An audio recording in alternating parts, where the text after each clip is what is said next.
बसव कटाई वाडलारी बनवाले अरे दिहले दुलारी दिया हाथ रे ललनवा अरे दिहले दुलारी दिया हाथ रे ललनवा फुलवा तोड़िया बेटी चलेली मंदिर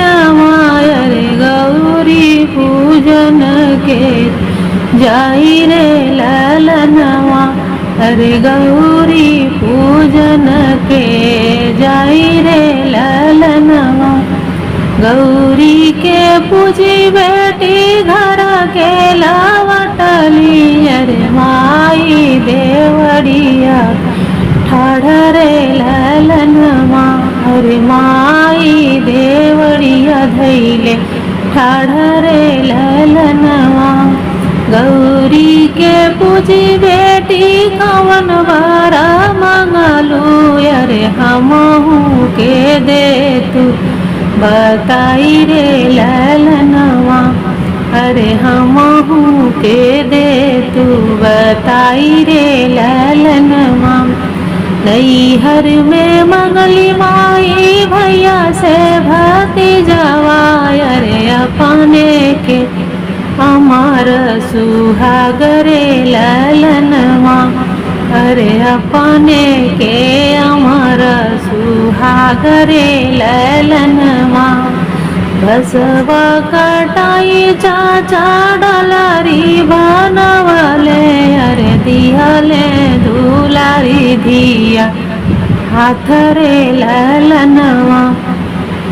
अरे दिहले दुलारी दिया हाथ रे ललनवा फुलवा के तोड़ी बेटी चलली मंदिर अरे गौरी पूजन के जाई रे ललनवा अरे गौरी पूजन के जाई रे ललनवा गौरी के पूजी बेटी घर के लावटली अरे चाची के बड़िया धैले ठाढ़ रे ललनवा अरे चाची के बड़िया धैले ठाढ़ी रे ललनवा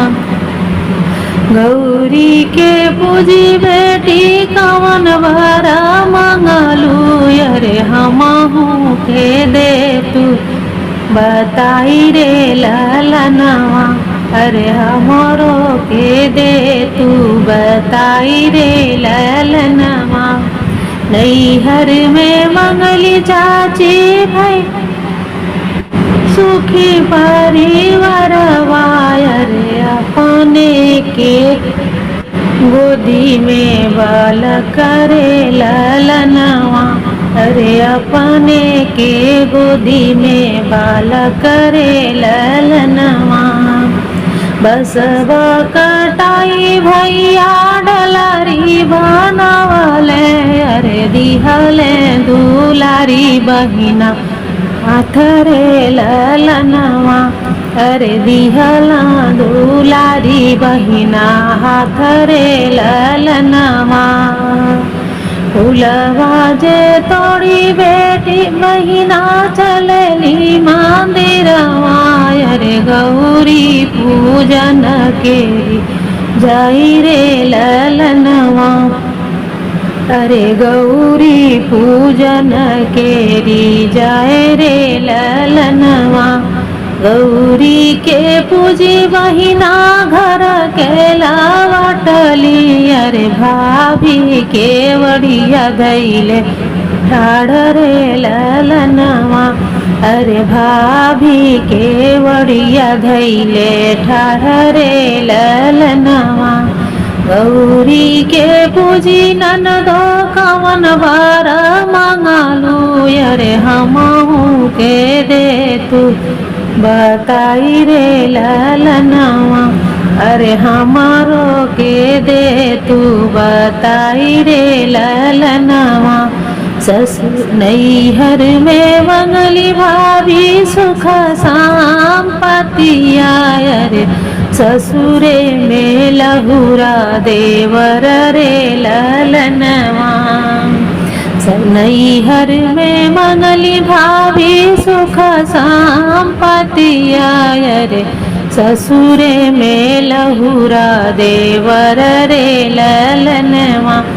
अरे ससुरे में लहुरा देवर रे ललनवा। नैहर में मांगी चाची सुखी परिवारवा। अरे अपने के गोदी में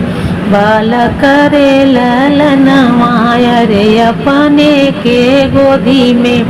बालक रे ललनवा। नैहर में मांगी माई भैया से भतीजवा। अरे अपने के अमर सुहाग रे ललनवा। अरे अपने के अमर सुहाग रे ललनवा।